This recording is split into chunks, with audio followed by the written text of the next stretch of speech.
Welcome to the Tech Talks Daily Podcast, where you can learn and be inspired by real-world examples of how technology is transforming businesses and reshaping industries in a language everyone can understand. Here is your host, Neil C. Hughes.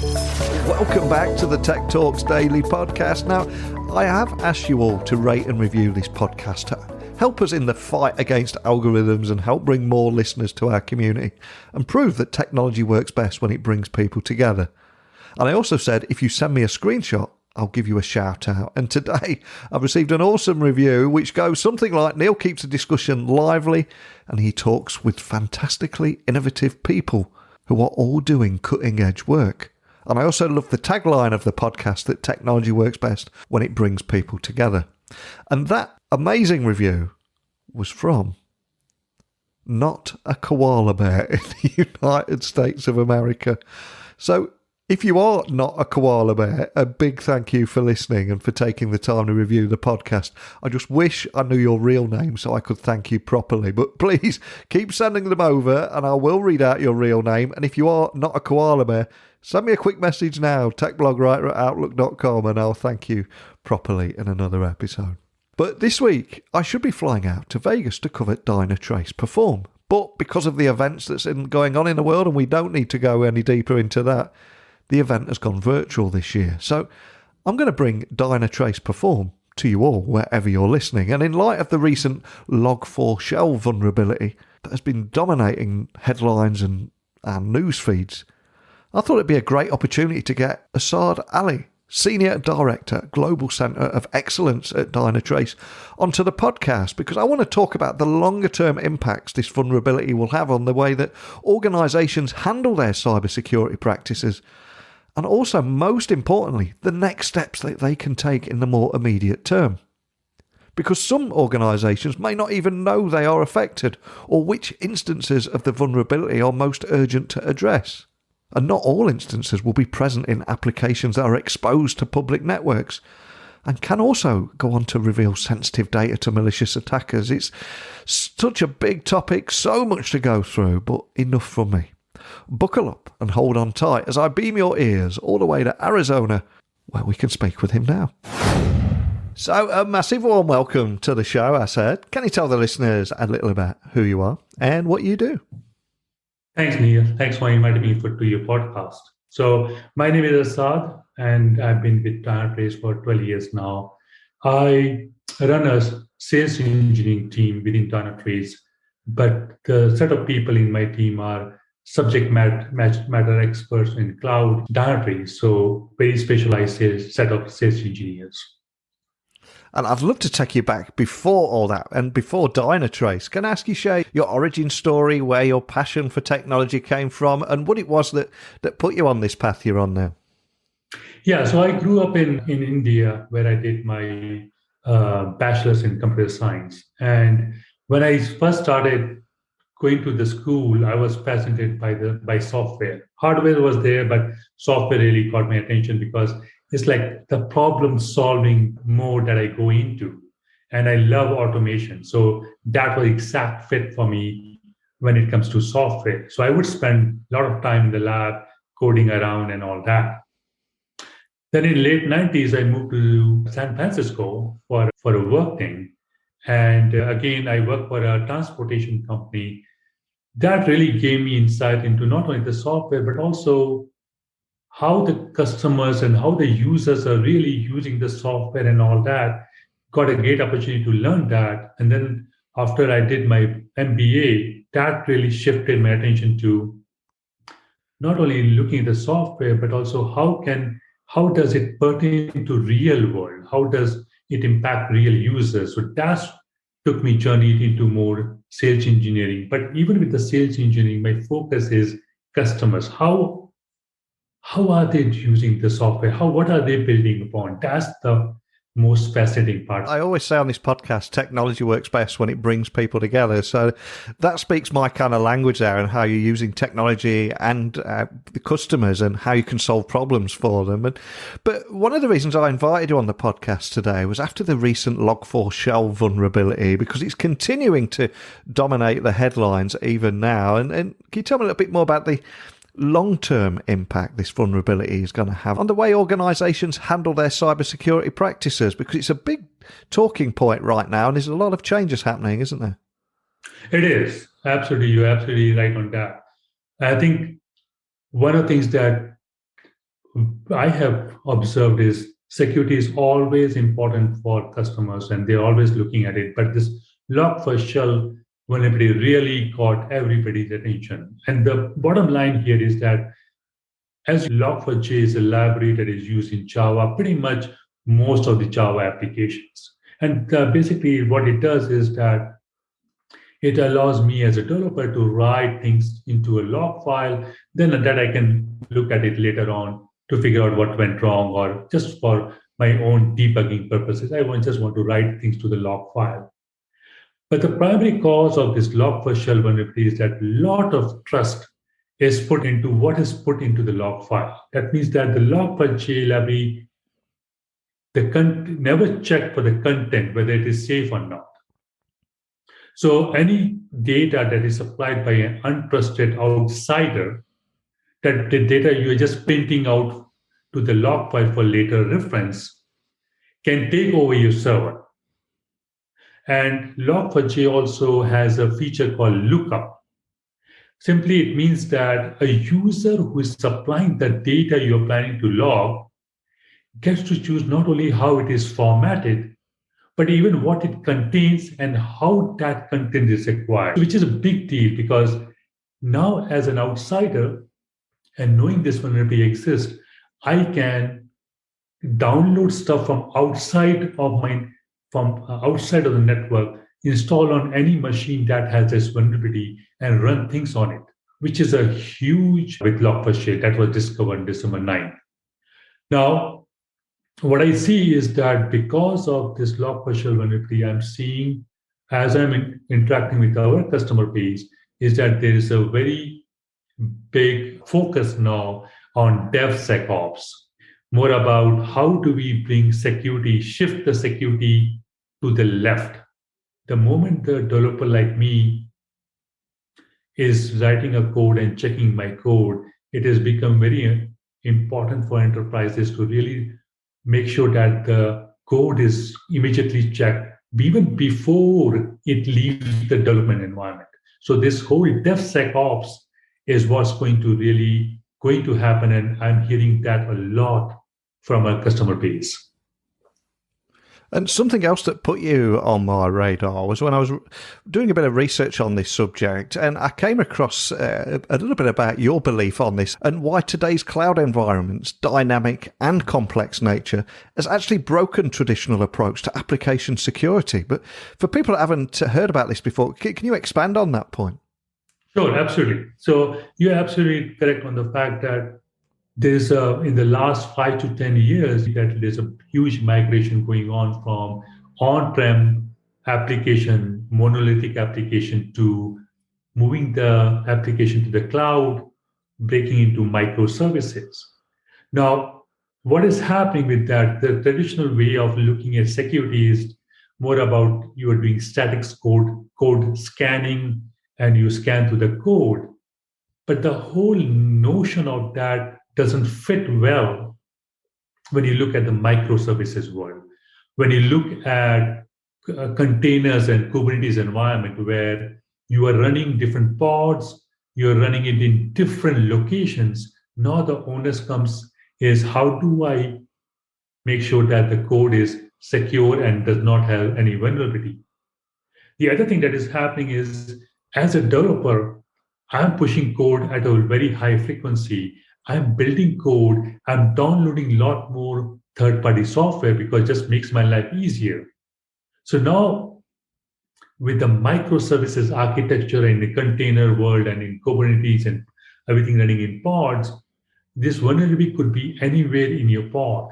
And it may be there for a couple of hours to one day, and then your code changes after one day. So how do you really make sure that this code is secure and does not have any vulnerability? So the traditional way of doing it, static scanning, doesn't work very well in the cloud world, in the container world, in the Kubernetes world at all. And of course, there's a lot of hype around artificial intelligence. It's almost become a bit of a buzzword. But what I try and do on this podcast is try and demystify some of these technologies and put them in situations where people can see the real world benefit. So on that side of things, how do you think AI-driven or a more AI-driven approach can help speed up risk and impact the analysis of vulnerability? Is there anything you can add around that? Absolutely. One of the things that, and this is exactly what we saw with our customer base also, is that with what was happening is that as customers were trying to figure out Log4Shell vulnerabilities, they really want to know which are my JVMs and my Java process that are more prone to this particular vulnerability.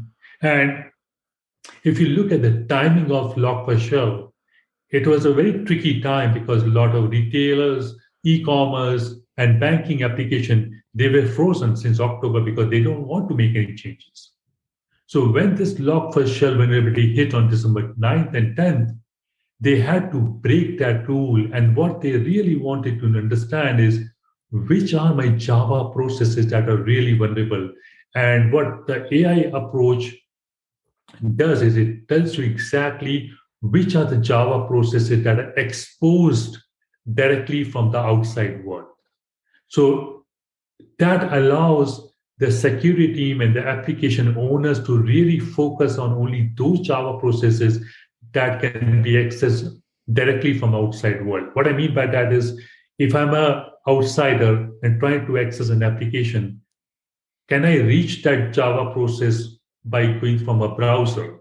Even though enterprises may have a firewall and load balancer in front of them, that's not the point. The point is, can I make a request directly to the Java process? And if I can, those Java processes are the most vulnerable because I can run any code, any malicious code on the machines where this Java process is running. So by using our Dynatrace AI approach, our customers were able to absolutely focus on those JVM that has the most exposure, focus on those, fixing those, especially during the holiday season.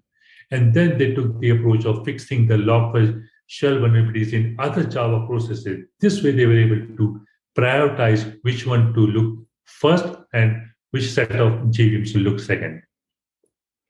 And I think businesses used to, going back a few years now, were guilty of adopting more of a reactive approach to cybersecurity, where they wait for something to go wrong and then try and run around firefighting and trying to fix it. But I think most business leaders would agree that you cannot afford to do that anymore. Can you expand on how these precise answers about things like the source, nature, and severity of vulnerabilities can actually help security teams adopt that more proactive approach, especially to application security, and ultimately ensure they're better prepared for next time? So that's a great question, because that's a shift that is happening and needs to happen. So what is happening is that when Log4Shell vulnerability comes around, or any kind of vulnerable code that comes around, the first point is, the typical approach is to really figure out where it is running. And a lot of time, using the traditional methods, a lot of time is spent in trying to figure out what is the exposure, where is it running, what needs to change. And it takes a lot of analysis and time to really find the set of processes that are vulnerable to a malicious attack. Now, by using an AI approach, both the security team and the application team can get clear, insightful information about what libraries are being loaded, what versions of library being loaded, what is the impact on the business, what's the impact from a malicious attack, all that information very fast. That's why they're able to fix those problems very quickly. And more importantly, by fixing it quickly, they can focus back their attention to the real business work and the business value that they're getting with the application. So instead of spending large amount of their time looking at the security vulnerability, they can use the AI approach, find immediately exactly which processes, which host, which Kubernetes cluster is running on, fix that quickly, and get back to the main role of building application, they can put their attention to that one. And just to further bring that to life, do you have any other use cases that you could share that just allow listeners to understand how all this would work in their world, to almost give them that before and how things worked in the old world to how it could work? Let me give you some real example from conversation that I had with customers in the last 1 month. So when the Log4Shell vulnerability came to everybody's attention, there was as I mentioned before, enterprises have multiple tools in their arsenal to look for any vulnerabilities, anything like that. But when something like Log4Shell or anything severe vulnerability comes around, they use all the tools that they have to find out where things are residing. But the problem with that, what happened is a lot of customers, like they were getting huge amount of reports from multiple tools. So they did not have a single point of view about which report to rely on. They were conflicting data. For example, one of the customers was telling us that when their tool was doing host level scanning, they were trying to find out where the Log4j library is sitting on the host machine. They found that library to be sitting in a backup directory, in a temp directory, in a test directory. Now, looking at just at the directory structure, they knew those libraries, the files that are sitting there are never used. But the report that was provided by these kind of tools, really, they got hundreds of pages of reports, and they had to then spend time looking through the reports. When we enabled Dynatrace application security in their environment, they were immediately able to get information about precisely which processes are loading it, what version of Log4j they were loading it, whether those JVMs have public internet exposure or not, whether these Java processes, are they making calls to the database directly or not. All that information they were able to get from Dynatrace, and that significantly reduced the time it took them to resolve the issue. Otherwise, they were getting flooded with a lot of data, and the onus felt on them to really figure out where they could not even figure out where to start. And few other cases, there was also that customer who had their own custom code, they were able to handle it much more faster. But for those places, for those customers that were also using third-party application, they had no insight into that, because as a third-party code, or if you're a third-party application, you never own the source code, so you can't scan it. But with Dynatrace, they were able to also figure out whether any third-party application that they're running within their own data center or in their own private cloud, whether that has vulnerability or not, and they were able to block access to those third-party applications directly from the outside world. And only just a couple of days ago, I was reading that nearly half of all Log4j downloads still remain critically vulnerable. And I know Dynatrace have been very vocal in the media on how they're attempting to get over this and what they're putting in place. But despite all these increasing amount of vulnerabilities, what is it that makes you hopeful about the future and the potential of those other attacks waiting on the horizon, and how better prepared we can be? I'm absolutely yes, because if you look at this, Neil, if you look at just in general the software, we had many iterations of, we used to build monolithic application, then we switched to microservices. Now how things are developed are very different than what it was 10 years back. And the industry has always adopted. And I am absolutely hopeful that even though things like Log4Shell and something like struts vulnerability that was exploited, and if you remember, Equifax was for 3 or 4 years back got hacked because of that kind of vulnerability. As more knowledge is spreading, more enterprises are taking on DevSecOps, looking at security in a very serious manner, and making sure that everything is checked multiple times. Nothing is moved from development to QA till the security gates have qualified the code as these practices will be picked up by enterprises, these kind of things will get resolved much better. There will always be instances where things will go into production. But again, by using runtime and AI approach, enterprises will be able to absolutely identify it, quickly solve it, and then move on. So I'm definitely very hopeful. And of course, at this time of year, we'd usually be having conversations like this in person, in possibly the Cosmopolitan in Las Vegas for Dynatrace Perform. But obviously, because of the pandemic, etc., at the moment, Dynatrace Perform is going virtual again this year. But for anyone listening, especially your customers, can you tell the listeners a little bit more about what they should expect and why they should register, especially with these big topics that we're talking about right now? Yeah, so Perform is always an exciting time for me. And this, as always, we'll have keynotes from the Dynatrace customers and industry leaders, including we have principal engineer at Google, Kelsey Hightower. And then we also have MIT AI and physics researcher, Professor Max. He's going to talk about AI. Again, the keynote from Dynatrace customers is always very intriguing for me. And especially if you, as I said in the beginning of the call, I'm always intrigued about how customers and how software is bringing people together, how it's really solving real life challenges. So hearing from Dynatrace customers and industry leaders is always fascinating for me. And then also we'll of course have the fireside chat with the most decorated gymnast, Simon Pyle. She is amazing. Yeah. She's amazing for what she has done, and she's an inspiring person for me. So that is exciting.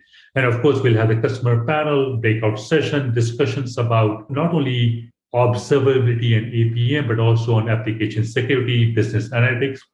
And of course, as always, we'll have our CTO, Bernd. We'll talk about his vision, what he's still looking in horizon in next 2 to 5 years.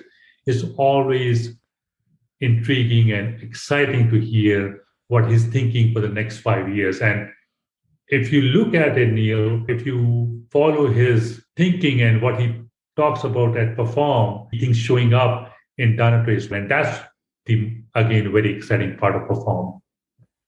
Excellent. And the only thing you were missing there, of course, is Dave Anderson's follow-up to Full Stack Baby. You didn't mention anything about that. Yeah. Now, we began the podcast talking about your origin story today, and now we've come full circle. I want to ask if there is a song, piece of music, movie, book, or anything that has inspired you in your career that you can leave our listeners with.